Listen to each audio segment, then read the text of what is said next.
Pollution आप देख ही रहे हैं, अल्ट्रावायलेट रेज निकलती हैं, या सीधे सीधे सूर्य की किरणों में देखना, धूल की जगहों पे काम करना, ये सारी चीजें आज की डेट में हमारे लिए एक बहुत बड़ी चुनौती बन गई है। इससे बाहर निकलना भी मुश्किल हो गया है, इसमें रह के ही हमें काम भी करना है और इसी के बीच में हमें अपनी आंखों का बचाव भी करना है। तो ये भी मोतियाबिंद कैटरेक्ट का कारण बनती है, या और भी कई सारी व्याधियां हैं जिनका कारण बनती है। तो शायद आजकल के समय में कुछ जरूरी भी है और इसको सुनने से हो सकता है कुछ बहुत लाभ मिलेगा। डॉक्टर यामिनी जी, आपका बहुत बहुत स्वागत है। अनिल सर, मैं चाहूंगी कि आप स्वागत करें। जी जी जी, बहुत ही खुशी की बात है कि यामिनी जी, आपका बहुत बहुत स्वागत है हमारी कक्षा में। जी, धन्यवाद जी, आपका भी बहुत बहुत धन्यवाद मुझे बुलाने के लिए। मैं आप सभी का धन्यवाद करना चाहूंगी। जी प्रभा जी, धन्यवाद आपका करवाने के लिए योगासन। मैं डॉक्टर यामिनी जुकरिया जी, जो एमएस हैं, सहायक प्रोफेसर हैं, नेत्र रोग विशेषज्ञ हैं, उनका बहुत बहुत स्वागत करता हूँ। और आज का जो विषय है वो है नेत्र रोगों में योग और आयुर्वेद की भूमिका। तो ये तो बहुत अच्छी बात है कि हम लोग अलग अलग शरीर के अंगों पर ये चाहते हैं कि उनके बारे में कोई विद्वान, कोई विशेषज्ञ हमारे बीच में आए और हमारा मार्गदर्शन करें। आप साथ ही हमारी एक इच्छा रहती है कि कोई जो भी विद्वान आए वो अगर योग से भी जुड़े हों तो हमें योग की दृष्टि से भी बता सके। तो आज वो स्वयं मोरारजी देसाई राष्ट्रीय योग संस्थान से जुड़ी हुई एक्सपर्ट हैं जो आज हमको बताएंगे। आप भारत आयुर्वेद मेडिकल कॉलेज अनुसंधान केंद्र मुजफ्फरनगर से हैं और मैं जीवन जी का विशेष धन्यवाद करता हूं आज की इस चर्चा को आयोजित करने के लिए। आपने उनसे संपर्क किया, उस बारे में अभी धन्यवाद ज्ञापन के समय में विस्तार से बताऊंगा।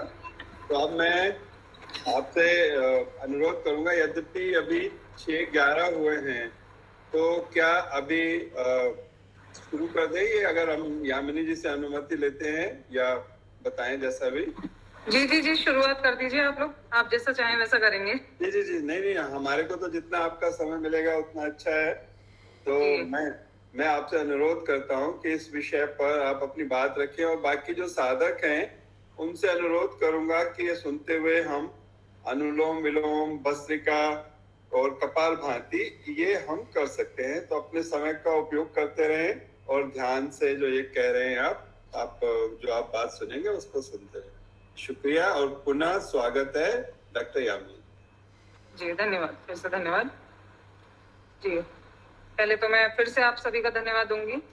स्पेशली मैं अपने जो हमारे सिस्टर और सिस्टर इन लॉ हैं, जीवन चंद्र जी और सोमिका जी, इनका फिर से धन्यवाद करती हूँ मुझे बुलाने के लिए, आपके परिवार से मुझे जोड़ने के लिए।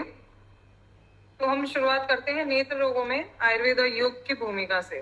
देखिए, मुझे लगता है आप सभी का ज्ञान काफी ज्यादा है, लेकिन थोड़ा सा कुछ बहुत ऐसा बताऊंगी जो शायद आजकल के समय में कुछ जरूरी भी है और इसको सुनने से हो सकता है कुछ बहुत लाभ मिलेगा। देखिए, आयुर्वेद में एक शालाक्य करके एक शब्द बोला गया है। शालाक्य मतलब होता है शलाका से जिन भी व्याधियों का हमें उपचार करना है। तो शलाका में सबसे पहला जो हमारा अंग आता है वो नेत्र है। नेत्र के लिए कुछ ऐसा भी कहा गया है कि चक्षु रक्षायाम सर्वकालम मनुष्य यत्नेन कर्तव्य जीविते यावद इच्छा।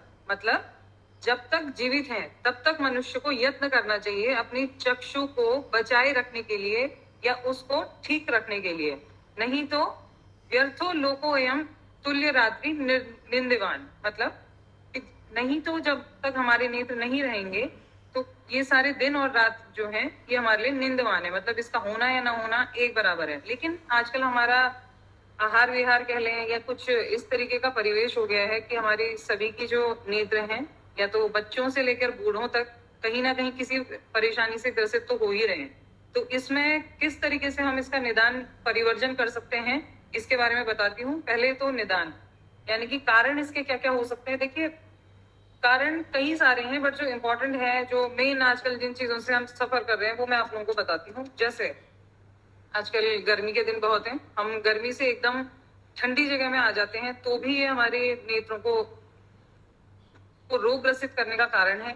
इसके अलावा अत्यधिक निद्रा ले लेना, बिल्कुल कम निद्रा लेना, या इसके अलावा बहुत इंपॉर्टेंट है कि दूर की चीजों को बहुत ही एकाग्रता पूर्वक देखना, या छोटी चीजों को, या कुछ इस तरीके की चीजें जो बहुत आसपास में मिली हुई हैं इनको देखना। ये सिंपल, अगर हम यूं कहें कि अंधेरे में जो आजकल हम मोबाइल चलाते हैं या दिन रात हम लैपटॉप का यूज करते हैं अपने काम को लेके या किसी और कारण से, बच्चे तो कई तरीके से इसको यूज कर रहे हैं, तो ये आज की डेट में नेत्र के रोगी बनाने का बहुत बढ़िया कारण है। और इसी को आजकल कहा गया है CVS, कंप्यूटर विजन सिंड्रोम।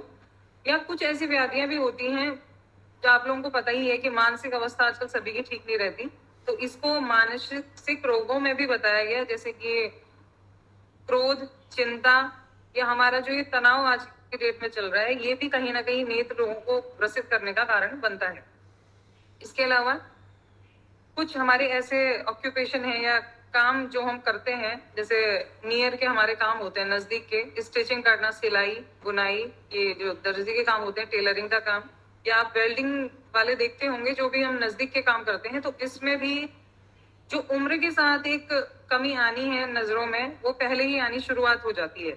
इसके अलावा कई सारी बीमारियां भी ऐसी हैं, जैसे कि डायबिटीज आपने सुना होगा, मधुमेह, या हाइपरटेंशन है। इस तरीके की बीमारियां भी हमारे आंखों में बहुत ही जल्दी असर करती हैं, ये भी एक कारण इसमें बताया गया है। या तनाव के कारण कहें, या कुछ ऐसा कि कुछ भी हुआ हो मानसिक असर, जिससे कि बार बार कोई रुदन का काम करता हो, रोता हो बार बार, उससे भी हमारी आंखों में असर पड़ता है। कुछ ऐसे पिगमेंट्स होते हैं हमारे वातावरण में जो कि हमारे आंखों के लिए हानिकारक हैं, जैसे कि पोल्यूशन आप देख ही रहे हैं, अल्ट्रावायलेट रेज निकलती हैं, या सीधे सीधे सूर्य की किरणों में देखना, धूल की जगहों पे काम करना, ये सारी चीजें आज की डेट में हमारे लिए एक बहुत बड़ी चुनौती बन गई हैं, क्योंकि इससे बाहर निकलना भी मुश्किल हो गया है, इसमें रह के ही हमें काम भी करना है और इसी के बीच में हमें अपनी आंखों का बचाव भी करना है। तो इस तरीके के काफी सारे कारण हैं। या एक और, किसी भी तरीके का पोषण ना मिल पाना, या हमारी बॉडी आजकल एब्जॉर्ब ही नहीं कर पा रही है कुछ ऐसे तत्वों को जो हमारे नेत्रों के लिए जरूरी हैं। और नेत्र का संबंध सिर्फ नेत्र से ही नहीं है, हमारे पूरे शरीर में कहीं पे कोई बीमारी होती है तो उसका सीधा असर जो है हमारे नेत्र पे पड़ता है, चाहे वो हमारे ऐसे अंग हों जैसे कि जो प्रोटीन को निकालते हैं, या कोई ऐसे अनवेस्टेज या वेस्टेज प्रोडक्ट को बाहर निकालने वाले हैं, जैसे कि हमारी किडनी हो गई है, हार्ट है, हमारे लंग्स हैं, या हमारे अपर रेस्पिरेटरी ट्रैक यानी कि हमारे थ्रोट से ऊपर के जो ऑर्गन है, जैसे कि नोज है, माउथ है, इनमें भी कोई इन्फेक्शन है तो ये भी हमारे नेत्रों में रोग का कारण बन जाता है। तो इसी में मैं आगे कुछ बात करूंगी कि सबसे पहला जो चिकित्सा बताई गई है वो निदान परिवर्जन की होती है। निदान परिवर्जन मतलब जो भी कारण है हमें उसी को दूर कर देना है। उसके बाद हम दोषों की बात करते हैं। दोष आयुर्वेद में कुछ इस तरीके से बताए गए हैं, वात, पित्त, कफ। थोड़ा कंसाइज में मैं बताऊंगी कि पित्त क्या होता है। पित्त का मतलब होता है तेज। ये होते हैं 5 टाइप के। अब इसमें भी एक प्रकार जो होता है पित्त का वो होता है आलोचक पित्त। आलोचक मतलब तेज को दिखाना या कुछ ऐसी हमारे बाहरी वातावरण को दिखाना, लाइट को, प्रकाश को दिखाना, जो कि राजेश जी म्यूट कर दीजिए प्लीज। जी, बाहरी वातावरण से जितनी भी चीजें या जो भी दृश्य पदार्थों को हम देख पा रहे हैं हम वो आलोचक पित्त के कारण ही देख पाते हैं। तो ये आलोचक पित्त क्या होता है? इसमें सारी चीजें या जो भी समावेश है गुणों का वो सारा का सारा जो है उष्ण पदार्थों का ही रहता है। उष्ण पदार्थ में हमारे तीक्ष्ण, उष्ण जो भी विदाही पदार्थ होते हैं वो आते हैं। तो इसकी चिकित्सा अगर हमें करनी है नेत्र की तो हमें शीतल पदार्थों से करनी पड़ेगी। शीतल पदार्थ क्या होंगे? जैसे कि सबसे सिंपल जो हम शीतल जल का प्रयोग नेत्रों के लिए करते हैं तो वो बहुत ही ज्यादा आनंददायक होता है, या यूं कहें कुछ सूदिंग रिफ्लेक्स हमारे आईज को ये देता है। तो इसके लिए बोला गया है संक्षेपतः क्रिया योगो निदान परिवर्जनम वातादीनाम प्रतिघातः प्रोक्तो विस्तरतः पुनः। मीन्स कि पहले हम जिस भी कारण से हमारे नेत्र रोग उत्पन्न हुए हैं पहले हम उनका परिवर्जन कर लें। इसके बाद जितने भी दोष हमारे नेत्र को जकड़े हुए हैं हमें उनको दूर करना है, चाहे वो वात हो, पित्त हो या कफ हो।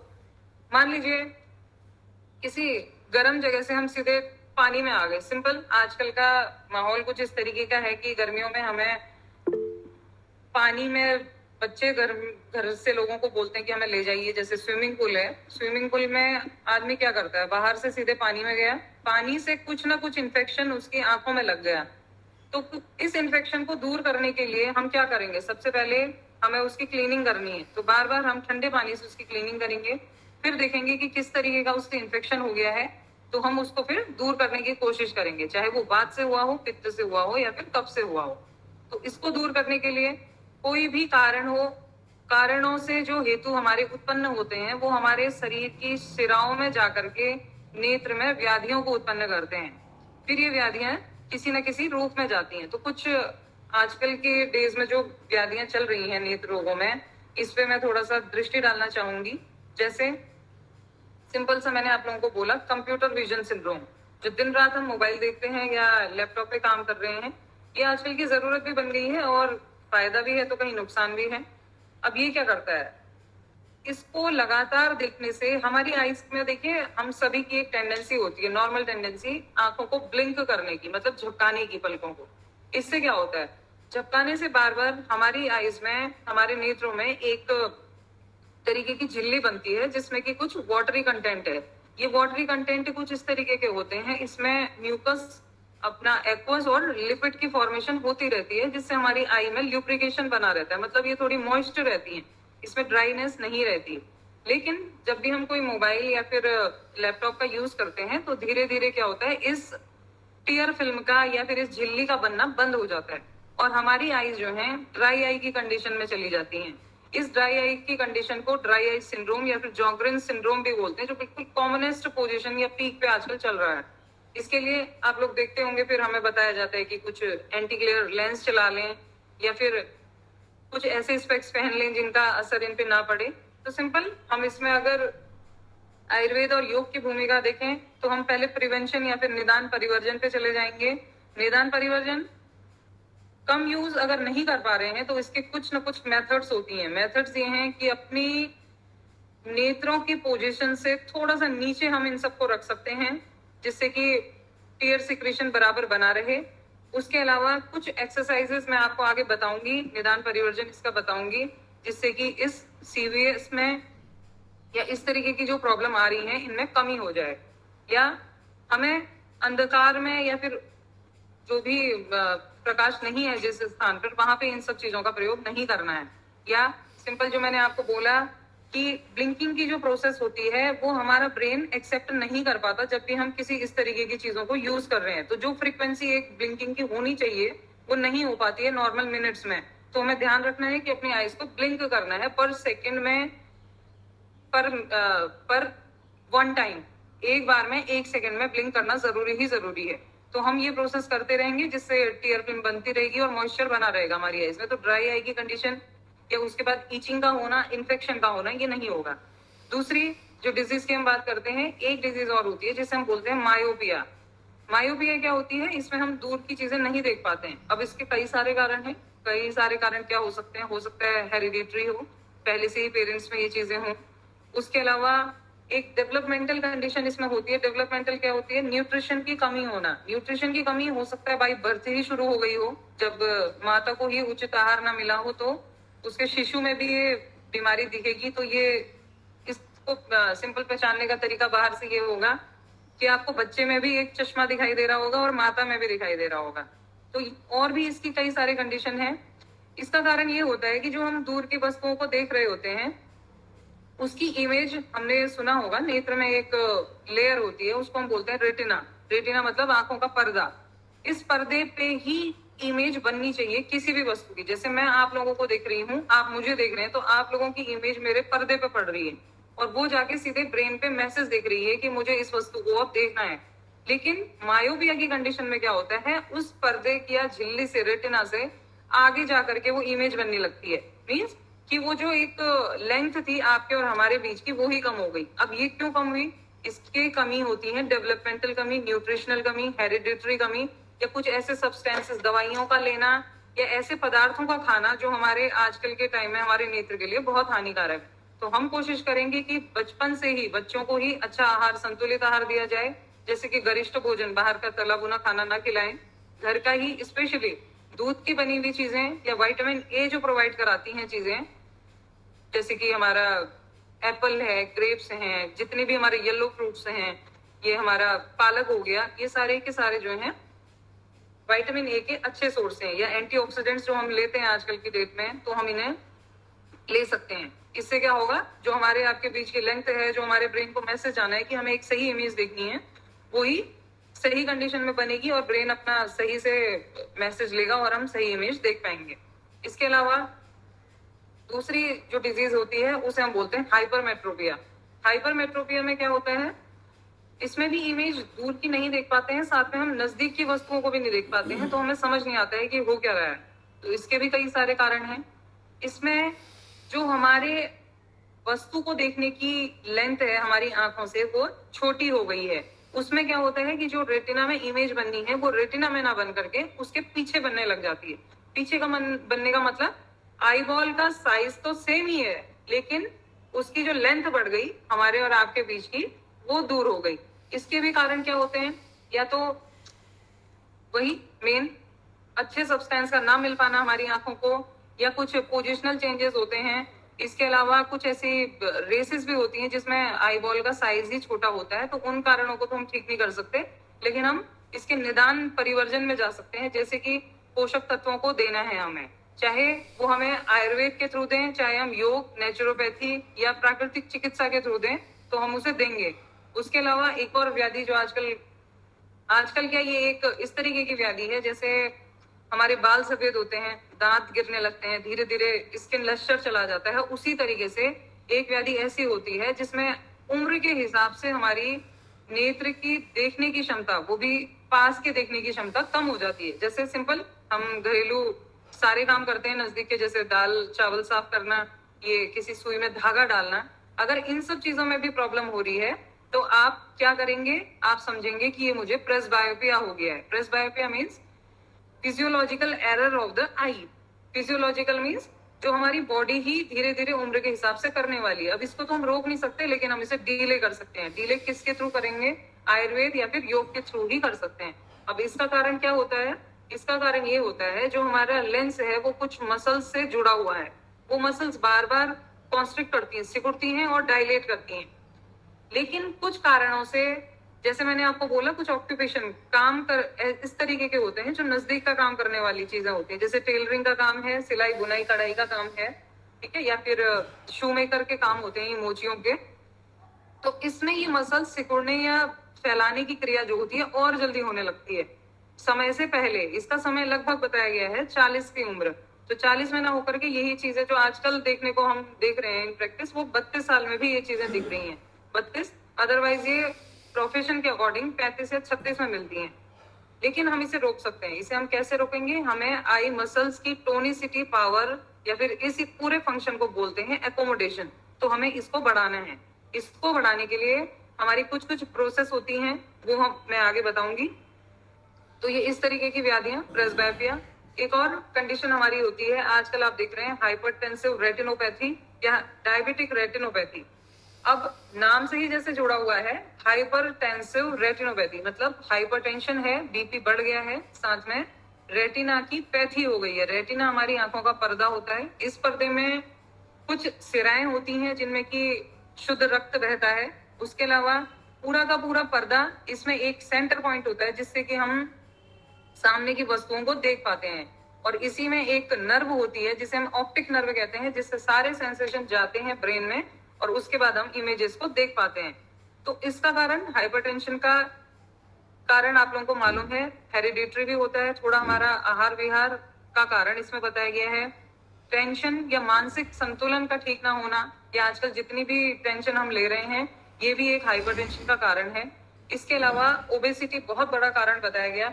ओबेसिटी होती कैसे है, उसका भी कारण यही है, या तो जेनेटिक होगी, आपकी प्रकृति इसी तरीके की होगी, या उसके अलावा खान पान में भी आपके कुछ ठीक ना होना। अगर खान पान भी ठीक है तो विहार का ना होना। विहार का क्या मतलब है यहाँ पे, विहार का ये मतलब होता है कि दिन भर की जो हमारी नींद होती है 7 से 8 घंटे की, ये प्रॉपर होनी चाहिए, पूरी होनी चाहिए। जो हमारे खाने का समय है, भले ही वो थोड़ा थोड़ा हो, लेकिन समय पर हो, उचित रूप से हो, उसमें गरिष्ठ पदार्थ ना हो, वो तरलीय हो, वो कुछ इस तरीके का हो जो पूरे हमारे बॉडी के फंक्शन को ठीक रखता हो, वो हमारे रक्त के संचार को बराबर बनाता हो, हमारे जितनी भी मेटाबॉलिज्म, जो हमारी चयापचय क्रियाएं हमारे बॉडी में होती रहती हैं, उसको एक सुगम रूप से बनाए। तो इन सभी का निदान भी योग और आयुर्वेद से ही है। अब इसमें क्या क्या चेंजेस आते हैं मैं आप लोगों को बताती हूँ।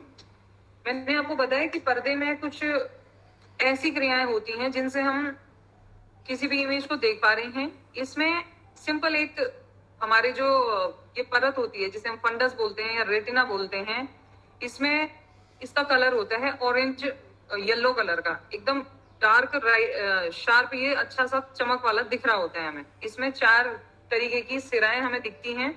लेकिन जब भी किसी व्यक्ति को हाइपरटेंशन है या डायबिटीज है, मधुमेह रोग है, तो इस कंडीशन में क्या होता है, जब हम उसकी फंडस्कोपी करते हैं, फंडस्कोपी हम एक इंस्ट्रूमेंट होता है ऑप्थेल्मोस्कोप, तो उसके थ्रू करते हैं।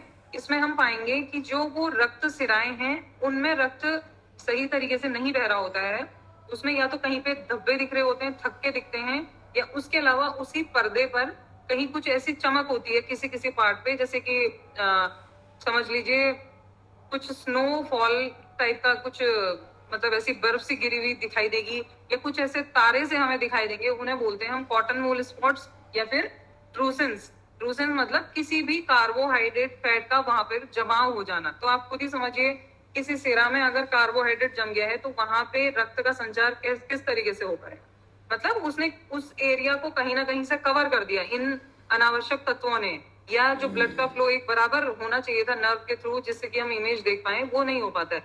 तो इसके कारण क्या होता है, इसके कई सारे कारण हैं। कई बार तो पेनलेस, बिना कारण के ही हमें न दिखाई देना वस्तु का, या कई बार कारण में दर्द भी होता है, पेन भी होता है, उसके साथ में हमें कोई वस्तु नहीं दिखाई देती है। जैसे कि अगर सेंट्रल पॉइंट में इसमें कहीं पे भी रक्त का थक्का जम गया है, तो हम किसी वस्तु को हम देख पा रहे हैं, मान लीजिए हम इस वस्तु को देख रहे हैं, लेकिन इसका मिडिल पार्ट नहीं दिखाई देगा, इसका ऊपर का और नीचे का पार्ट दिखाई देगा। इसी तरीके से जिस जगह पे जहां पे दोष संचित हो जाते हैं, हमें वो पार्ट ना दिखाई देके बाकी पार्ट दिखाई देने लगते हैं। तो इसकी प्रिवेंशन किस तरीके से उन्होंने बताई, इसकी प्रिवेंशन बताई है प्रोलिफरेशन और नॉन प्रोलिफरेटिव करके। स्टार्टिंग में जितने भी चेंजेस आते हैं वो नॉन प्रोलिफरेटिव होते हैं, मतलब नहीं फैलने वाले होते हैं। उस बीच में आप लोग प्रिवेंशन कर सकते हैं, मतलब निदान का परिवर्जन किया जा सकता है। कैसे? सबसे पहला कारण निदान परिवर्जन ही है, मतलब हाइपरटेंशन को रोकें उसी कंडीशन में। अगर वो लंबा समय ले लेता है, उसको हम रोकने से नहीं बचा पा रहे हैं, तो बिल्कुल श्योर है कि वहां पे हम लक्षणों को पाएंगे। ये लक्षण कई तरीके के होते हैं। सबसे पहला लक्षण जो बिल्कुल कॉमन है वो यही है, ब्लड विजन का, कि हमें चीजों का ना दिखाई देना। हाइपरटेंसिव के कंडीशन में दूर की चीजों को ना देख पाना एक बहुत बड़ा कारण होता है।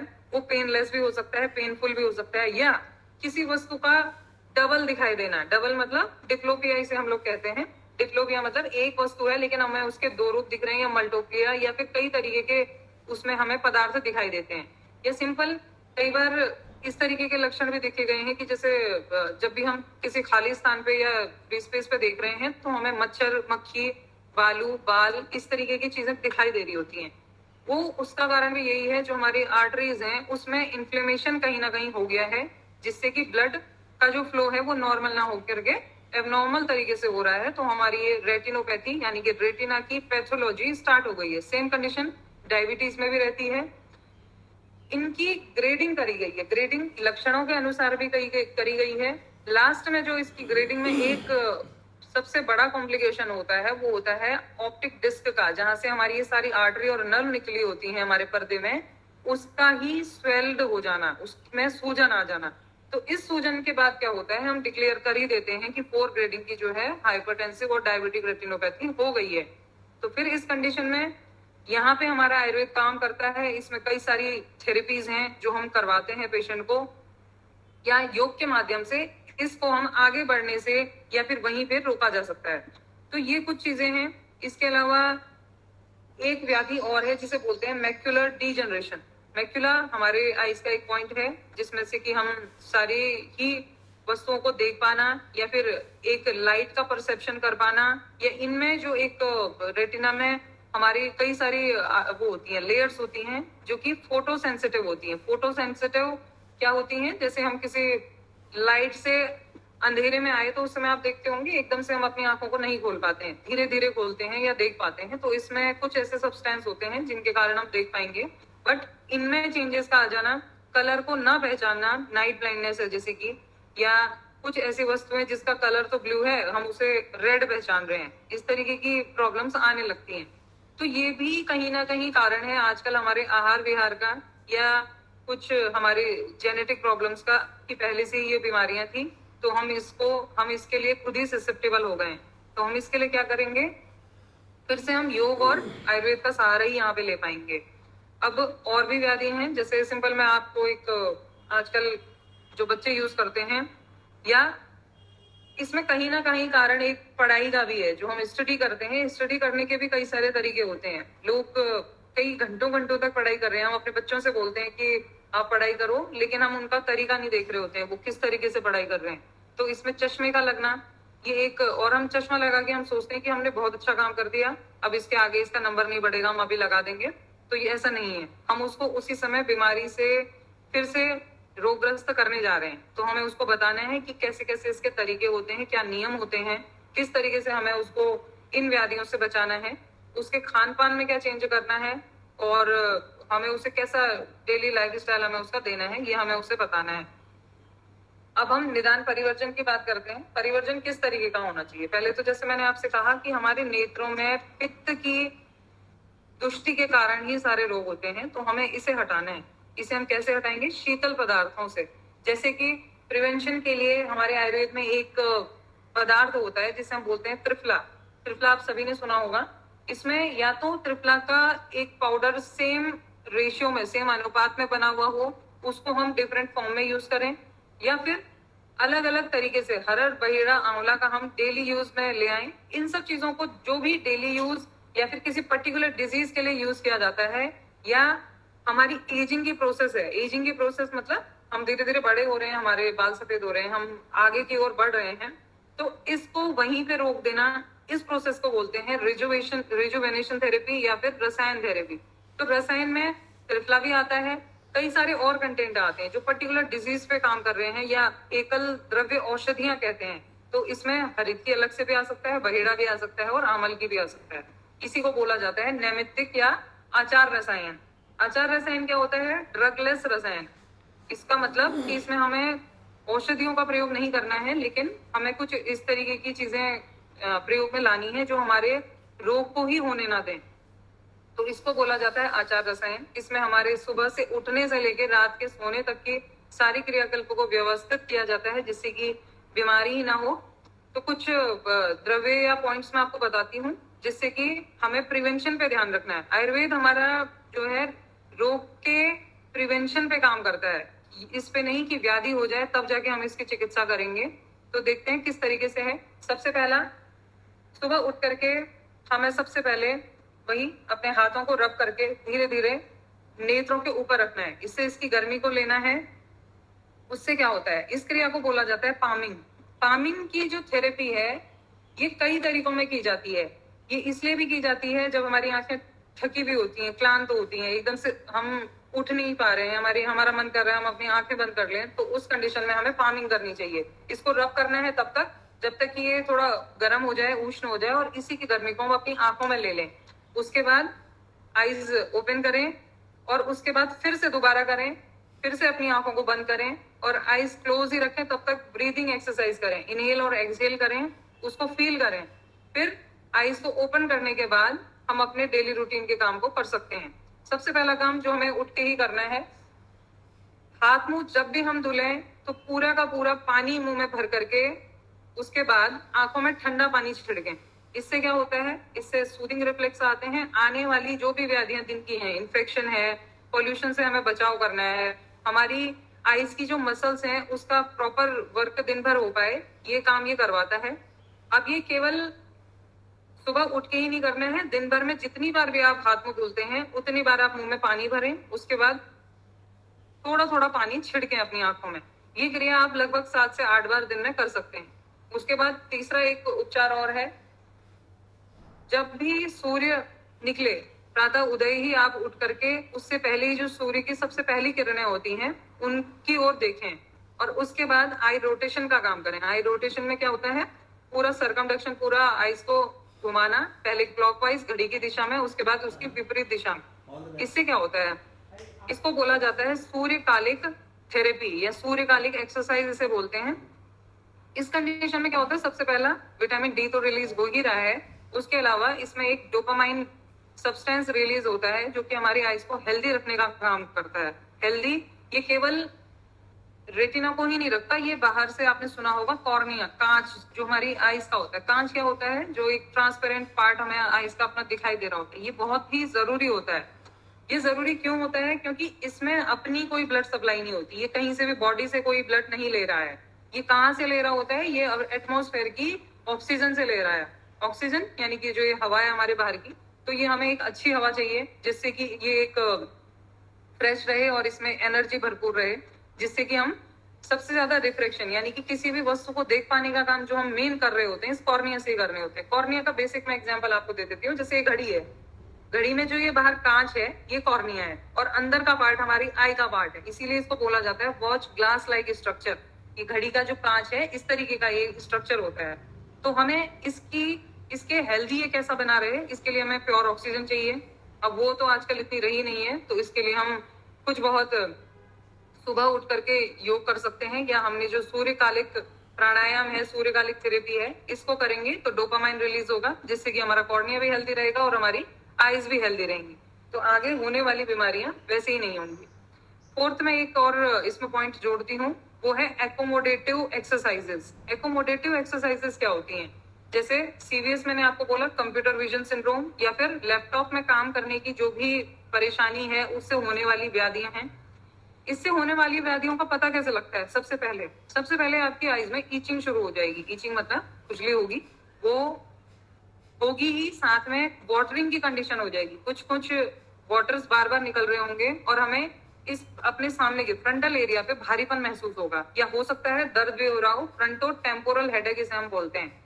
इस हेडेक के कारण हमारी आईज हर समय हैवी रहेंगी, हमारा मन करेगा इसको बंद कर लो, बंद करके कुछ बहुत टीयर सिक्रीशन अंदर होगा जिससे कि हमारे सूदिंग इफेक्ट हमारी आईज को मिलेगा।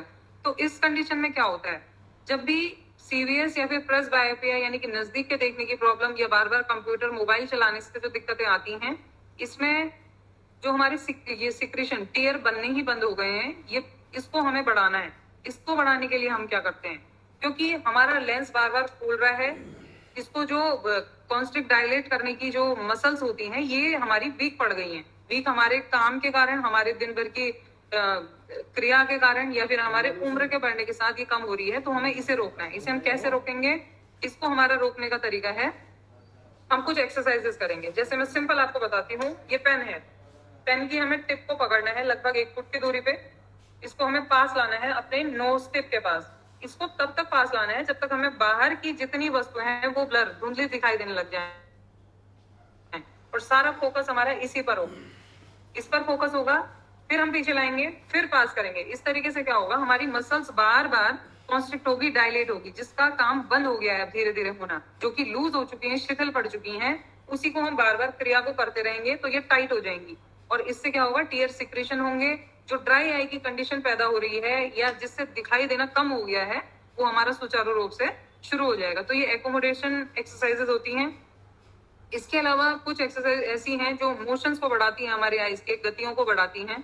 इसमें क्या कर सकते हैं, आप सिंपल बैठे हैं, आप एक जगह पे कहीं भी बैठे हैं, इसमें कोई भी साधन की जरूरत नहीं है। एक कॉर्नर से दूसरे कॉर्नर में देखें, दूसरे से तीसरे में, या स्टार बना लें या अल्फाबेट्स बनाएं अपनी आंखों से। इसमें डब्ल्यू आप बना सकते हैं, डब्ल्यू का उल्टा एम बना सकते हैं। इस तरीके की क्रियाएं करनी है जिससे हमारा आई बॉल जो है, ये आंखों का जो गोला है, गोलक जिसे हम बोलते हैं, ये पूरी मूवमेंट करता रहे, पूरी तरीके से हिलता रहे। अब हमारी आंखों में केवल एक ही जलीय तत्व तो नहीं है, इसमें ये भी पंच तत्वों से ही बना हुआ है, तो हमें सारी चीजों का ध्यान रखना है। जैसे ये अग्नि से बना हुआ है तो हम इसका कोरिलेशन बनाते हैं, जितने भी इसमें सर्कुलेशन के काम हो रहे हैं, ब्लड सर्कुलेशन, वेसल्स हैं, आर्टरीज हैं, नर्व्स हैं, तो ये रक्त की अग्नि से बने हुए हैं। जितने भी टीयर सिक्रेशंस हो रहे हैं ये आकाश महाभूत से बने हुए हैं। आकाश महाभूत क्या होता है? आकाश महाभूत हम बाहर खड़े होकर के साफ आकाश में अपनी आंखों को देख सकते हैं। दूर तक देखना, दूर तक देखने की क्रिया भी जो है हमारी आई मसल्स को स्ट्रांग बनाती है। जैसे कि इसमें कुछ इस तरीके की एक्सरसाइजेस हैं, जैसे दूर देखने को हम बोलते हैं किसी पेशेंट को। मान लीजिए किसी की आंखों में दर्द हो गया या हैवीनेस होनी शुरू हो गई है, तो इस कंडीशन में हम क्या करेंगे? उसको बोलेंगे कि 20 मिनट तक जब आप काम करते हैं तो 20 सेकंड के लिए आप रेस्ट लें। 20 सेकंड के लिए रेस्ट लेने से क्या होगा? इसमें कुछ आराम मिलेगा। हमारा जो आई मसल्स बार बार एक्टिव हो रही थी ये थोड़ी रिलैक्स हो जाएंगी। उसके बाद फिर से आईज को ओपन करके अपना काम कीजिए। फिर जब 20 मिनट हो जाए तो उससे कहिए रिलैक्स पोजीशन में आप बैठ जाइए आराम से। उसके बाद आप दूर तक देखने की कोशिश कीजिए। मान लीजिए वहां पे विंडो है तो विंडो से दूर देखने की कोशिश करनी है, जिससे क्या होगा? ये जो आंखों की मसल्स हैं ये फिर से डायलेट करनी शुरू कर देंगी। या ग्रीनरी को देखें। ग्रीनरी देखने से क्या होता है? जो हमारे फोटो रिफ्लेक्सेस, फोटो रिसेप्टर्स होते हैं ये लाइट को कैच करते हैं। इस लाइट को कैच करने से क्या होता है? हमारे जितने भी कलरिंग पार्ट हैं या फिर हम किसी भी दूर की वस्तुओं पे फोकस करना चाहते हैं वो अच्छे से देखते हैं। इसमें ही एक क्रिया और होती है जिसे हम बोलते हैं मेमोराइजिंग थेरेपी। मेमोराइजिंग थेरेपी क्या होती है? कई बार हम ऐसी वस्तुओं को देख रहे होते हैं जिसे हमने देखा और विद इन सेकेंड हम उन्हें भूल गए हमने क्या देखा है, तो हम इस थेरेपी को करवाते हैं। ये भी लगभग हाफ एन आवर का सेशन होता है। इसमें कोई भी आपने वस्तु ले ली, वस्तु को देखिए लगभग 5 सेकंड के लिए। उसके बाद आईज को क्लोज कर लीजिए। अपने रूह रंध्र पे आपने फोकस करना है, सोचना है उसमें कि हमने कौन सी वस्तु देखी। उसके पूरे किनारों के बारे में सोचिए, उसके कलर के बारे में सोचिए। इस तरीके से क्या होगा? जो हमारे ब्रेन की मेमोराइजिंग पावर है हमारे ऑसिपिटल लोब में, ऑसिपिटल लोब ये हमारा पीछे का हिस्सा होता है, इसमें ही हमारे विजुअल एरियाज होते हैं। विजुअल एरियाज मीन्स देखने के जो पार्ट हैं, देखने के जो नंबर्स हैं, इनको हम देखना शुरू करते हैं। इससे तो हम मेमोराइज करते हैं कि हमने क्या वस्तु देखी और उसमें क्या क्या पार्ट देखा। फिर हम उसमें नंबरिंग करते हैं कि कितना हमने सही देखा, कितना पहचाना। तो इससे भी क्या होता है? इससे हमारा ब्रेन जो है सही सेंसेस ले रहा होता है कि हमने सही वस्तु को पहचाना और उसे देखा। ये बीमारी भी तब होती है जब हमारी एजिंग प्रोसेस बढ़ रही होती है। या आजकल तो ये बिल्कुल कॉमन बच्चों में भी दिखाई दे रहा है कि मेमोरी लॉस की प्रॉब्लम विद द इमेज को देखते हुए भी हम मेमोरी को लॉस कर रहे हैं। तो इस क्रिया को लगभग 15 डेज के गैप में कराया जाता है, जिससे कि इमेज का क्लियर होना और मेमोरी का शार्प होना दोनों आपस में ये वाइस वर्सा होते हैं। तो ये थेरेपी कराई जाती है। उसके अलावा एक डिजीज आपने देखी होगी, उसे बोलते हैं एम्ब्लायोपिया। इसका ये कारण है कि इसका जो हम देखने से हम पहचानते हैं कि ये कौन सी व्याधि है। इसमें एक आंख तो हमें नॉर्मल दिखाई दे रही होती है, बिल्कुल नॉर्मल पोजीशन में, दूसरी जो है वो अपना अलग तरीके से काम कर रही होती है। मीन्स एक तो स्ट्रेट देख रही है लेकिन दूसरी वाली लेफ्ट या राइट को देख रही होती है। इसे भिंगापन भी बोलते हैं। अब ये क्यों होती है, इसका क्या कारण है? इसका भी कहीं ना कहीं संबंध मेमोरी से है या फिर देखने से है। इसमें क्या होता है? एक आइज की पावर तो हमारी वीक हो गई, किसी भी कारण से हुई हो सकती है। हो सकता है उसे कोई रिफ्रैक्टिव एरर, जैसे मायोपिया मैंने बताया था, हाइपरमेट्रोपिया, या फिर कभी चोट लग गई तो इसका प्रॉपर फंक्शनिंग ना कर पाना, या न्यूट्रिशन ना मिल पाना, या एसोसिएटेड डिसीज जो होती है हमारी, एसोसिएटेड मीन्स हाइपरटेंशन के कारण, डायबिटीज के कारण, या कुछ ऐसी हमारे औपसर्गिक रोग हैं जो फैलने से होते हैं, जैसे कंजक्टिवाइटिस आपने सुना होगा, जिसे कि हम आई फ्लू बोलते हैं। इनके कारणों से भी कुछ ऐसी बीमारियां या लक्षण हमें दिखाई दे रहे होते हैं जो हमारी एक आंख तो ग्रस्त कर रही होती है लेकिन दूसरी नहीं कर रही होती। इसमें कंडीशन में क्या होता है? इस कंडीशन में ये होता है कि हमारी एक आंख तो ब्रेन तक सही मैसेज पहुंचा रही है कि मैं सही वस्तु देख रही हूँ, लेकिन दूसरी वाली नहीं पहुंचा रही होती है। इस कंडीशन में क्या होता है? ये अपना काम भूल गई तो ये क्या करती है? मूव करना शुरू कर देती है। इस कंडीशन में क्या करते हैं? इसमें भी यही यौगिक क्रियाओं को कराया जाता है, या कुछ ऐसी थेरेपीज हैं उनको कराया जाता है। इसमें एक आता है त्राटक। त्राटक फोकसिंग पावर के लिए होती है, हमारी मेमोराइजिंग पावर को बढ़ाने के लिए होती है। इस त्राटक की कंडीशन में क्या करते हैं?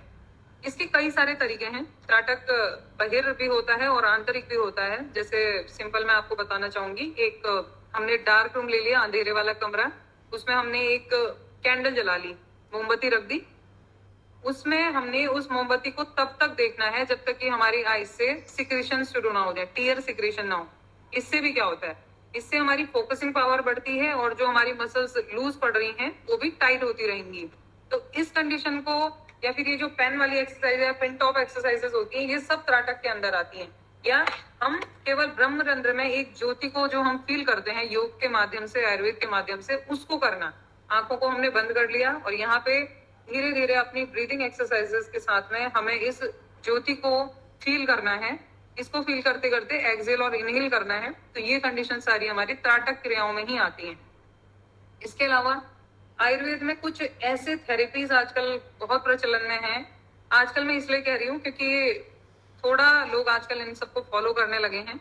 जब से हमने योग का प्रचार शुरू किया, इसको करना शुरू किया, इसमें एक थेरेपी आती है जब सबसे पहली, जिसे हम बोलते हैं तर्पण। तर्पण क्रिया क्या होती है? ये कई सारी डिजीज में काम आ रही है आजकल, जैसे कि डायबिटिक रेटिनोपैथी हो गई, हाइपरटेंसिव रेटिनोपैथी हो गई, या एकोमोडेशन पावर बढ़ाने के लिए। एकोमोडेशन पावर क्या होती है? विजन पावर को बढ़ाने के लिए। हमारी विजन कम हो गई, नजर कमजोर हो गई है, धीरे धीरे हम सुई में धागा नहीं डाल पा रहे, बाहर की चीजों को हम नहीं देख पाते हैं, हम पढ़ाई नहीं कर पा रहे हैं। तो इस कंडीशन में तर्पण कराया जाता है। तर्पण क्या होता है? बेसिकली इसे बोलते हैं तृप्तिरिष्यते, मतलब जो हमारी आंखों को, नेत्रों को तृप्त कर दे। तृप्त वो किन चीजों से करती है? तो इसमें कुछ मेडिकेटेड घृत का यूज किया जाता है, जिन्हें हल्का सा ल्यूकवार्म करके हमारी आईज में डालते हैं। उसकी एक थेरेपी के छोटी सी प्रोसेस में आपको बता देती हूँ कि हमारी आंखों के चारों ओर हम एक बाउंड्री से बना देते हैं। सिंपल जो हमारे स्विमिंग ग्लासेस होते हैं उनको ही रख दीजिए, बीच का पोर्शन हटा के उसे पैक कर लिया। उसके बाद हल्के हल्के किसी ऑयल से या घृत से इतने पोर्शन में अपने गले से ऊपर के पार्ट में उसकी मसाज कर दी, हमारे नोज के एरिया में या हमारे चीक्स के ऊपर के एरिया में। इससे क्या होगा? जितने भी पोर्स अंदर होते हैं ये ओपन होने लगते हैं और इसमें ऑक्सीजनेशन प्रॉपर होने लगता है, चाहे हमारी आईज का हो, चाहे हमारे नोज के पास का हो, हमारे माउथ का हो, चाहे हमारे थ्रोट एरिया का हो। इसके बाद क्या करते हैं? स्वेदन क्रिया। जो हमने ये तेल से मालिश करी यहाँ पे या घी से मालिश करी, इसको हम बोलते हैं स्नेहन क्रिया। इसके बाद हम आते हैं स्वेदन में। स्वेदन मतलब किसी भी गर्म चीज से, भाप से उस स्थान को मृदु कर देना, कोमल कर देना, जिससे कि ब्लड की सर्कुलेशन या डायलिटेशन प्रॉपर होती रहे। अगर वहां पे पेन है तो वो चला जाएगा, या फिर जितने भी पोर्ट से हमें औषधि का प्रयोग करना है वो ओपन होंगे और वो प्रॉपर तरीके से एब्जॉर्ब हो पाएंगे। तो इस क्रिया को बोलते हैं स्वेदन। स्वेदन के कई रूप हैं, या तो आप सीधे स्टीम ले लें, भाप ले लें, या फिर आप क्या करें, सिंपल उसमें किसी गर्म पानी में टॉवल डिप करके या हैंकी डिप करके उसे निचोड़ें और उसकी गरम गरम भाप को इस एरिया में लें। उसे आंखों के ऊपर नहीं लेना है, बाकी एरिया में लेना है। उसके बाद इन पॉइंट्स को दबाया जाए, जो पूरे हमारे आई बॉल के बाहर ऑर्बिट होता है, ये हड्डी हमें फील होती है, ये बल्जिंग से हड्डी, इसको हमें प्रेस करना है। इसके बाद क्या होगा? प्रेस करने से आप देखेंगे हल्का हल्का आपको यहाँ पे सेंसेशन फील होती है। और इसमें हमने अगर कोई मेडिकेटेड घृत या ऑयल बना रखा है तो हम उसमें क्या करते हैं? अपनी आईज में पोर करते हैं उसको। इस पॉइंट से डालेंगे धीरे धीरे उस घी को, और घी को डालने के बाद हम अपनी आईज की ब्लिंकिंग करते रहेंगे। उस घी को इतना डालना है जितना हमारी आई लैशेज, हमारी जो आंखों की पलकों के बाल हैं, ये भीग जाएं। उसके बाद हमें अपनी आईज को ओपन करना है, क्लोज करना है, ओपन करना है, क्लोज करना है। और ये क्रिया जो होती है लगभग पूर्वाह्न, यानी कि सुबह के टाइम ही की जाती है, या फिर शाम में ही करते हैं, इसे दिन में नहीं करते। तो इन कंडीशंस में अकॉर्डिंग टू विजन, कि वो कितना देख पा रहे हैं, हम उसे नोट कर लेंगे पहले, या फंडोस्कोपी करके हम देख लेंगे कितना उनके पर्दे में डायबिटीज या हाइपरटेंशन का असर हुआ है। उसकी प्रकार से उतने दिनों के लिए ये थेरेपी या उतने गैप में करी जाती है। जैसे इसके डेज बताए गए 7, 5, 3, 7 दिनों के लिए, 5 दिनों के लिए और 3 दिन के लिए। तो 7 दिन करने के बाद कुछ दिन का गैप करें, फिर उसको एक उसका रेजिम तैयार किया जाए, फिर उसको 5 दिन के लिए करें, फिर 3 दिन के लिए। तो इस तरीके से फिर उसकी विजन टेस्ट की जाती है, और विजन में हम देखते हैं कि इसमें कहीं ना कहीं इंप्रूवमेंट हमें मिलता है, चाहे विजन का मिला हो, हमें हेल्दी फंडस या पर्दा मिला हो, या फिर उसकी विजन इंप्रूव हो गई हो, या एकोमोडेशन पावर। एकोमोडेशन मतलब बार बार आंखों का सिकुड़ना, फैलना, या उसकी मसल्स की टोनिसिटी, जो टोन अप करते हैं हम अपनी मसल्स को, इनकी पावर बढ़ जाती है। ये बिल्कुल देखा गया है। इसके अलावा भी कई सारे क्रियाकल्प होते हैं, इनको क्रियाकल्प बोला जाता है, इन 5 साधनों को। इसमें 2 और ऐड किए थे दूसरे आचार्य ने। तो जो हमारा दूसरा क्रियाकल्प होता है, इसे हम बोलते हैं आश्चोतन। आश्चोतन क्या होता है? सिंपल मेडिकेटेड किसी भी घृत को या ऑयल को, या आजकल मेडिकेटेड वाटर भी होते हैं, इनको भी कुछ अंगुल की दूरी से आंखों पे गिराया जाता है। गिराते इस तरीके से हैं, या तो ड्रॉप्स के फॉर्म में या फिर एक धार के फॉर्म में। अगर धार के फॉर्म में गिराना है तो उसकी लंबाई कम हो जाती है, 2 अंगुल की लगभग दूरी पे उसको गिरा के फिर क्लोज किया जाता है। इसी तरीके से एक होता है हमारा दूसरा, इसे कहते हैं पुटपाक। पुटपाक मीन्स हमने औषधियां ली, उसको कवर कर दिया और फिर उसकी धीरे धीरे भाप को हमने आंखों पे लिया हल्के हल्के तरीके से और आईज को क्लोज और ओपन करते रहे, तो ये पुटपाक में आ जाता है। इसके बाद एक क्रियाकल्प होता है, उसे बोलते हैं शिरोबस्ती। ये शिरोबस्ती हमारे लिए मेंटल रिलैक्समेंट का काम करती है।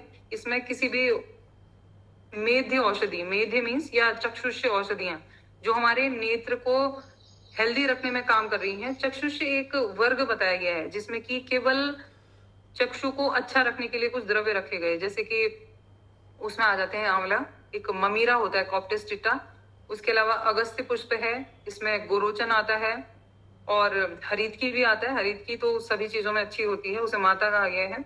उसके अलावा इसमें 2-3 द्रव्य और भी हैं जिनका हम या तो एकल प्रयोग करते हैं या फिर मिला के प्रयोग करते हैं। तो शिरोबस्ती के लिए हो चाहे डेली रूटीन में इसको खाने के लिए हो, तो इन सब पदार्थों का यूज किया जाता है।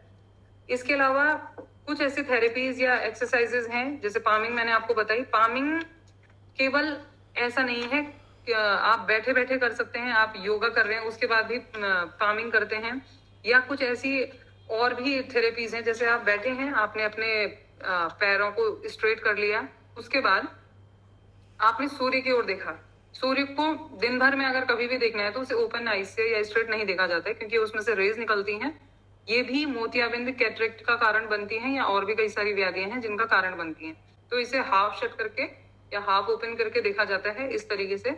इसको आपने देखना है, टाइटली बंद करके ओपन करना है, टाइटली बंद करना है, ओपन करना है, फिर लेफ्ट पोजीशन में देखना है, फिर राइट पोजीशन में देखना है, फिर रुक करके ब्रीदिंग एक्सरसाइज करनी है, फिर यही क्रिया दोहरानी है। उसके बाद पामिंग एक्सरसाइज करनी है। पामिंग मतलब वही हाथ को रगड़ के धीरे धीरे इसकी ऊष्मा को लेना है।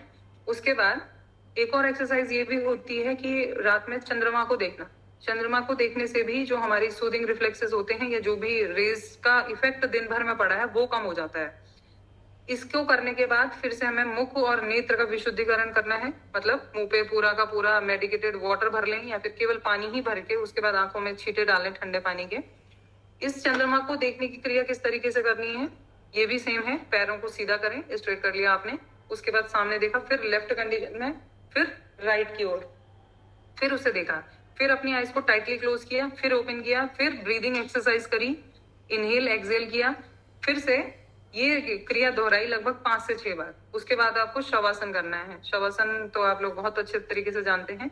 इन सब से क्या होता है, दिन भर की क्रियाकल्प से जो हमारी आंखें थक चुकी हैं ये विश्राम में आ जाती हैं, तो इसमें जितने भी रोग चले गए होते हैं ये धीरे धीरे बाहर निकल रहे होते हैं। तो ये सारी क्रियाएं हमें करनी है। उसके अलावा कुछ विटामिन के मैंने आप लोगों को चीजें बताई, आप लोगों को पता भी होंगी पहले से। हरी सब्जियां, पीले फल या हमारा वॉलनट है, अखरोट है। इसके अलावा जो कुछ इस तरीके की चीजें हैं, प्रोटीन्स जो हम, मान लो लोग नॉनवेज नहीं लेते हैं, केवल वेज लेते हैं, तो प्रोटीन्स हैं उसमें कई तरीके के। सोयाबीन है, या फिर कहीं कुछ रीजन्स में काले और व्हाइट कलर के भट्टे जिन्हें हम बोलते हैं, ये बिल्कुल रिचेस्ट सोर्स होते हैं प्रोटीन का। इन्हें हम ले सकते हैं अपनी आंखों के लिए। जितने भी सिट्रस फ्रूट्स होते हैं इन्हें लिया जा सकता है। पपाया है येलो कलर का फ्रूट, हम इसे ले सकते हैं। एप्पल का आपको पता ही है, जितना एप्पल का एक दिन में कोई सेवन करेगा उतना ही डॉक्टर से दूर रहेगा, ये भी एक कहावत होती है। तो हमें इन सब द्रव्यों को लेना है। डोपामाइन रिलीज किन किन क्रियाओं से हो रहा है उस बात का हम ध्यान रख सकते हैं। इसके अलावा कुछ ऐसी चीजें हैं, जैसे आपने धनिया सुना होगा। धनिया एक बहुत अच्छा सब्सटेंस है हमारी आंखों के लिए। ये प्रोटीन्स को भी रिलीज करता है, आंखों के शीतलता को बनाए रखने का काम करता है, और कोई भी व्याधियां जो हमारी आंखों को जकड़ने वाली है, दिन भर के इन्फेक्शन से हैं या इसमें थकान ला रही है, इन्हें बोलते हैं एस्थेनोपिक सिम्टम। एस्थेनोपिक सिम्टम क्या होते हैं, आंखों में भारीपन आना, खुजली आना, सिर में दर्द होना, आधे सिर का दर्द होना, या बार बार वाटरिंग की समस्या, बार बार पानी चलना आंखों से। तो इस कंडीशन में धनिया का बहुत अच्छा यूज होता है। इसमें हम क्या करते हैं, धनिया का पाउडर बनाया, उसका काढ़ा बना लिया। काढ़ा कैसे बनाते हैं, लगभग 4 गुना पानी उसका लें, उसको जब इतना उबालना है जितना कि वो आधा रह जाए, उसको फिर छान लें, और उसकी 2-2 ड्रॉप्स को डेली हमने यूज करना है। यूज कब करना है, मॉर्निंग टाइम में यूज करना है।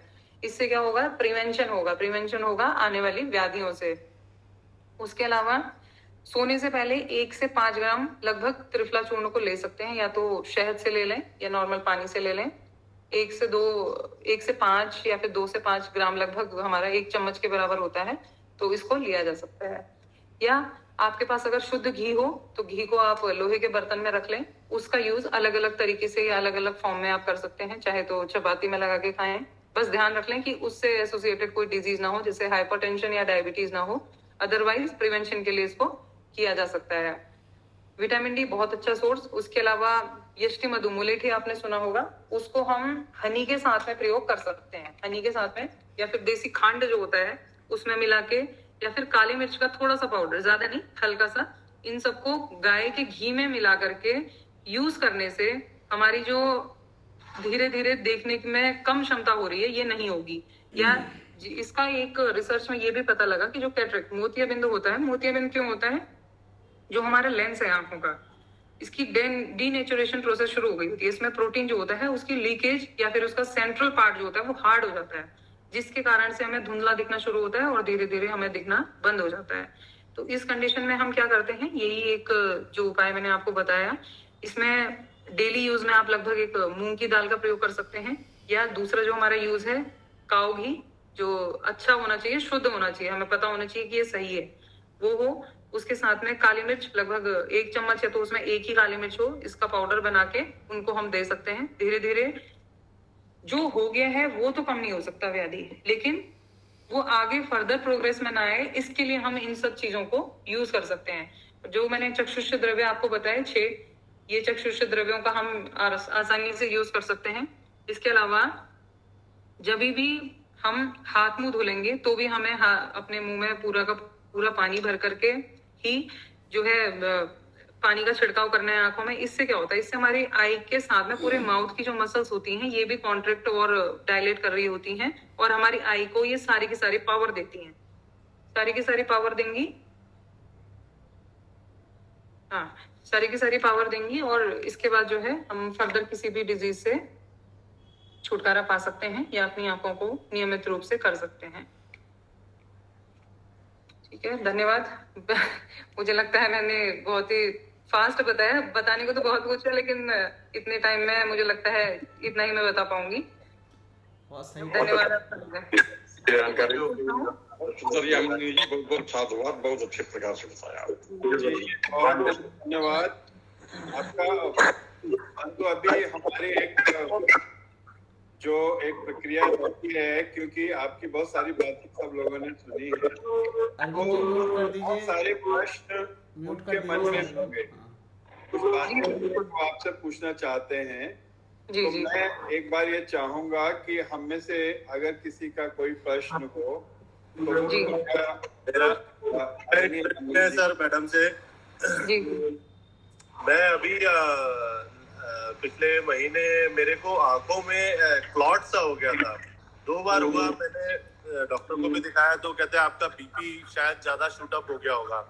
तो मेरा नॉर्मली 115, 118 और नीचे का 75, 78, 80 इतना ही रहता है मेरा, और ज्यादा बहुत ज्यादा गया तो 122, 123 रहता है। तो उन्होंने बताया या तो आपने आंखें रगड़ी है, या एक स्टेरॉइड के मेरे पास अभी शीशी भी है, मैं शायद अभी आपको 5 मिनट में अभी लाके दे देता हूँ। स्टेरॉइड का उन्होंने मुझे 5 दिन डालने के लिए दिया, और एक और उन्होंने दिया, बोला इसमें आपको ड्राइनेस ज्यादा हो गई है और रगड़ने के कारण आपका ये क्लॉट हो गया है।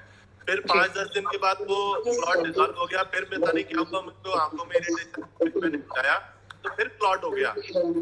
तो बाकी लोग कृपया म्यूट कर लें, कर्नल साहब। उसकी वजह से मतलब मुझे 2 बार मतलब 1 महीने के अंदर ये इस तरीके की चीजें होती है, वो ड्राइनेस ज्यादा रहती है। मैं 5 का चश्मा लगाता था कंप्यूटर पे काम करने के लिए, लेकिन अभी मुझे क्या होता है कि मैं चश्मा लगा के मुझे बहुत अच्छा नहीं दिखता, बगैर चश्मे बहुत अच्छा दिखता है, चश्मे से मुझे अच्छा नहीं दिखता है।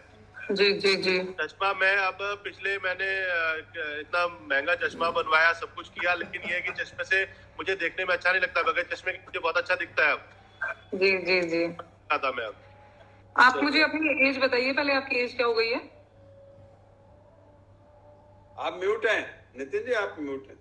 मैं 43 हो गया हूँ मैडम मैं, और क्या कहते हैं आंखों में चश्मा लगा था मेरे लास्ट ईयर, लेकिन फिर मैंने ज्यादा 6 महीने लगाया होगा वो चश्मा, और जी। उसके बाद से मैंने चश्मा लगाया और मैं कंप्यूटर पे भी काम करता हूँ, और उसके बाद अब मुझे चश्मे से अच्छा नहीं दिखता है, बगैर चश्मे के मैं बारीक से बारीक चीज पढ़ लेता हूँ।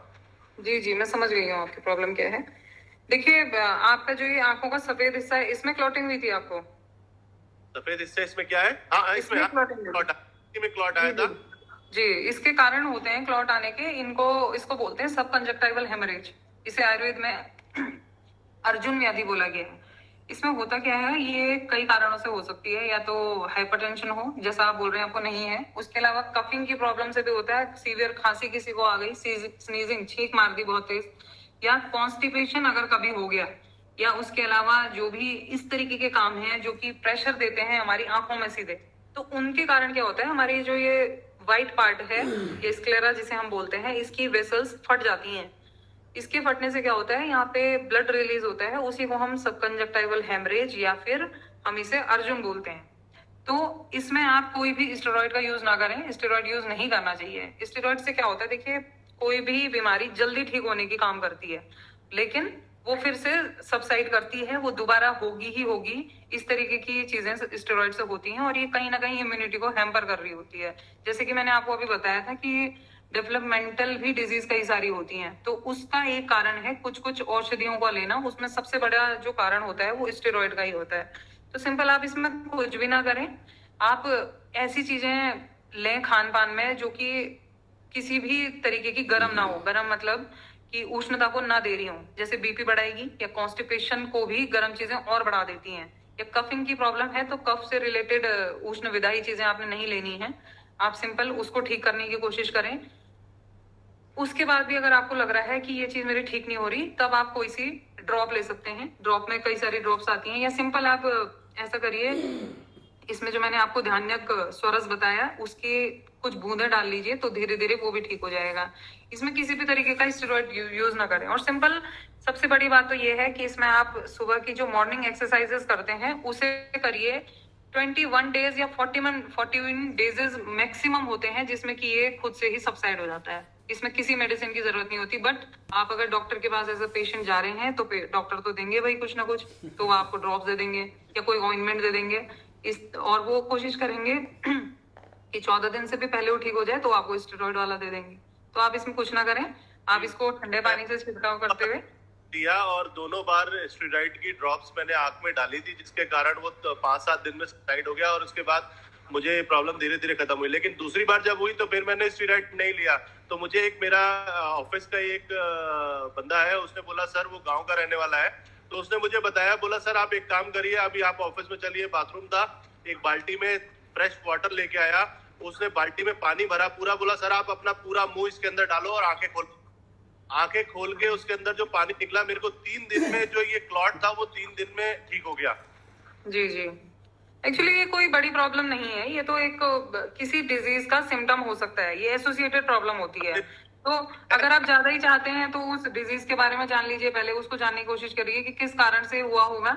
अदरवाइज इसमें आप कुछ भी ना करें, सिंपल अच्छी हवा में जाकर के आप एक्सरसाइजेस करते हैं, थेरेपीज लेते हैं एकोमोडेशन वाली, तो भी ये ठीक हो जाएगा। और जो आप कह रहे हैं कि आप लैपटॉप पे काम करते हैं, तो इसका सबसे अच्छा तरीका जो मैंने आपको ये पेन से बताया ना, ये वाली एक्सरसाइज, ये आपने करनी है। ये आपने कैसे करनी है, इसको सुबह आपने 10 बार करना है, दिन में 7 बार करना है, और फिर शाम को 10 बार। और इसका बहुत अच्छा तरीका कि आप हल्का इसमें एंटी ग्लेयर जो लेंसेज होते हैं या स्क्रीन होती है उसका यूज कर सकते हैं। उसके अलावा स्क्रीन को अपनी आंखों के लेवल से नीचे रखें, एक डिस्टेंस बनाए रखें, लगभग 24 सेंटीमीटर लगभग इसको दूर होना चाहिए। उसके अलावा ये एक्सरसाइज प्रॉपर करें ही करें। और साथ में जब भी 20 मिनट तक काम करते हैं तो उसके बाद अपनी आंखों को रेस्ट दें। मसल्स जो थक चुकी हैं ये इस लाइट में काम कर करके, इसको आपने रिलैक्स करना है, फिर ओपन करना है, फिर अपना काम करना है। उसके बाद उसी बीच में आप कुछ ना कुछ एक्सरसाइज करिए, rotational circumduction, clockwise anti clockwise, या जहां पे बैठे हैं उसी की विंडो से दूर देखें। दूर देखने से भी हमारी मसल्स जो हैं कॉन्स्ट्रिक्ट और डायलेट फास्ट करती हैं, आराम उन्हें मिलता है। तो जो ये भी प्रॉब्लम आती है, हैवीनेस का होना, टियरिंग होना, हेडेक होना, ये नहीं होता है फिर इससे। तो इससे अच्छा उपचार कुछ नहीं हो सकता। और जो आपको 40 के बाद चश्मे लगने हैं वो जल्दी ना लग के देर में लगेंगे, हो सकता है ना लगे, तो ये भी हो सकता है। जी धन्यवाद। अरविंद जी ने काफी देर से हाथ उठा रखा है। अरविंद जी कुछ पूछना चाहते हैं? नमस्कार, मेरा एक ये है, क्वेरी है कि खाली पैर घास के ऊपर चलने से क्या फायदा मिलता है? जी जी जी जी आपने बहुत अच्छा क्वेश्चन पूछा है। ये देखिए, ये बिल्कुल साइंटिफिक वे है। इसमें क्या होता है, हमारे पैर में हर एक पॉइंट होता है, पॉइंट को हम बोलते हैं आयुर्वेद में मर्म, या इसमें जो हम ट्रीटमेंट या थेरेपी करते हैं इसे मर्मा थेरेपी कहते हैं। हमारे पैरों के अंगूठे में ऐसी दो नर्व सिराएं बोली जाती हैं, वो सीधे के सीधे हमारी आईज में जाती हैं और उसमें ब्लड फ्लो करवाती हैं। आपको पता ही है, जहां पे ब्लड फ्लो ज्यादा होगा तो वो अंग हमारा सुचारू रूप से काम करेगा। इसमें हमारे एक आचार्य हैं, आचार्य वाग्भट, आपने सुने होंगे, अष्टांग हृदय जिन्होंने लिखी है। तो अष्टांग हृदय में क्लियर कट लिखा है हमारे पैरों की सिराओं का हमारे नेत्रों से संबंध है। तो उसके लिए क्या करना चाहिए, सोने से पहले अपने पैरों को अच्छे से साफ करके उसमें ऑयलिंग करें। ऑयलिंग भी उन्होंने वहां पे बताई है कि कोकोनट ऑयल या फिर ये जो तिल का तेल होता है, नारियल तेल और तिल तेल, इसकी मालिश करें। स्पेशली अंगूठे का जो नेल है इसको डिप कर दें उसमें और फिर मालिश करें। उसके बाद वही क्रिया मुख में जल भरने वाली, तब आपको सोना है।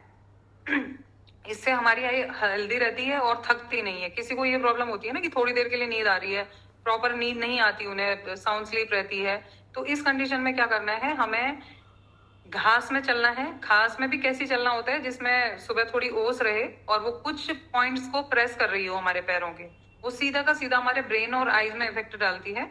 तो ये भी एक अच्छी क्रिया है इसके लिए। जी बहुत शुक्रिया। और कोई प्रश्न है? और किसी का कोई प्रश्न हो तो बताइए। मेरा एक प्रश्न है कि अपन जो है जो जल देते हैं सूर्य को सवेरे गंगा सागर से, करीब 1 मिनट तक तो देते हैं अपन उसको जल को, आंखें खोल के ही देते हैं ज्यादातर। आंखें खोल के देने में कोई नुकसान तो नहीं है उसमें? जी देखिए, ये भी आपका बहुत अच्छा क्वेश्चन है। जब तक अपनी आंखें खुली रहती है सूर्य को देखती रहती है।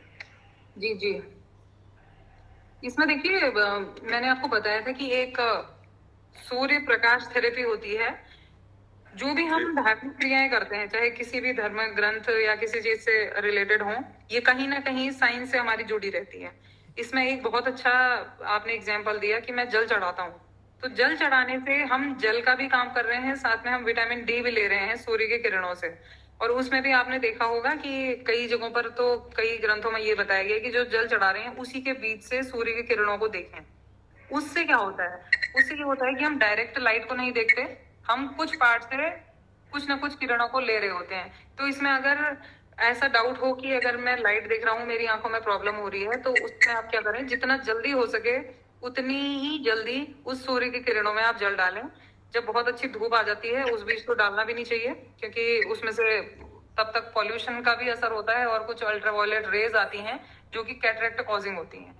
तो ऐसा नहीं करना है। आप हल्की आंखें खोल करके भी जल चढ़ा सकते हैं, या बीच में उसे जल्दी जल्दी ब्लिंक करके उन्हें झपका के तब जाके आप जल चढ़ा सकते हैं। थैंक यू, धन्यवाद। जी धन्यवाद। क्या आखिरी कोई प्रश्न ले लें? वृंदा जी आप कुछ कहना चाह रही हैं? हाँ कहिए। पूछना चाह रही हूँ कि मेरे आँख में, इसमें बाई आँख में लेंस पड़ा हुआ है 6 साल पहले।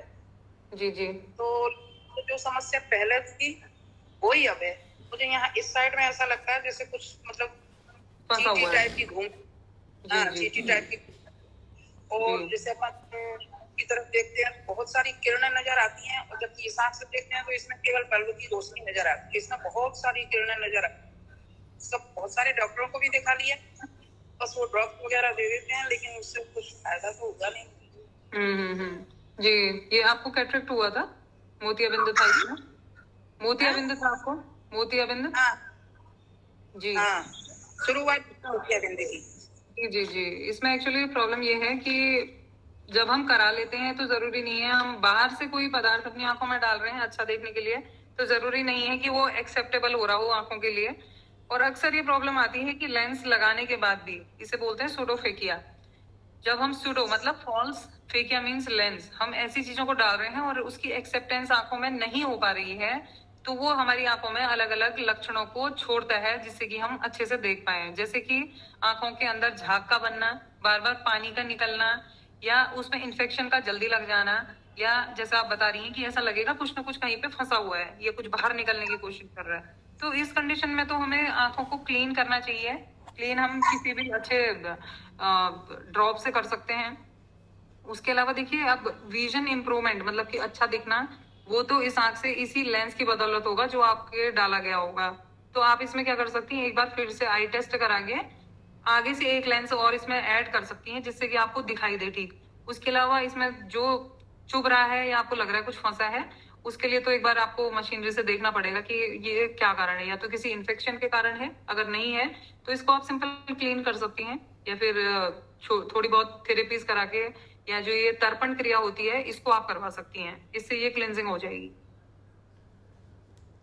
डॉक्टर लोग तो कह देते हैं आपका ऑपरेशन सफल हुआ है, कोई दिक्कत नहीं है, लेकिन जी देखिए, वो तो बोलेंगे सक्सेसफुल हुआ है, वो तो ये नहीं कहेंगे कि ये आगे क्या करेगा। खैर उनकी भी गलती नहीं है, आगे 4 महीने बाद 4 साल बाद उसका क्या असर वहां पे रहेगा ये तो वो भी नहीं बता सकते। वो अपनी तरफ से उस टाइम बेस्ट ही कर रहे होते हैं, लेकिन करते हुए भी देखिए माइनर इंच का भी फर्क कई बार आ जाता है। इंच की प्रॉब्लम से भी आंखों में धीरे धीरे दिक्कत आनी शुरू होती है, और फिर कई हमारे मेटाबॉलिक अंदर की हमारी क्रियाएं भी होती हैं जिनके कारण एक्सेप्टेंस नहीं हो पा रही होती है उस लेंस को एक्सेप्ट करने में। तो डॉक्टरों का तो क्या है, वो बोलेंगे, उनको आगे का पता नहीं है, बाकी वो आपने ध्यान रखना है, परिवर्जन पे ध्यान देना है मेन। आखिरी कोई प्रश्न अगर किसी का हो तो, अगर कोई प्रश्न नहीं है तो फिर अब हम बहुत अच्छा सेशन रहा है यामिनी आपका। मैं वाकई में बहुत अच्छी पहले मैं जीवन जी को, जिनके कारण से डॉक्टर साहब हमारे जीवन जी के परिवार से ही हैं, उनकी पत्नी की बहन है, मैं जीवन जी का विशेष धन्यवाद देता हूँ, रोज हमारे साथ जुड़ते भी हैं।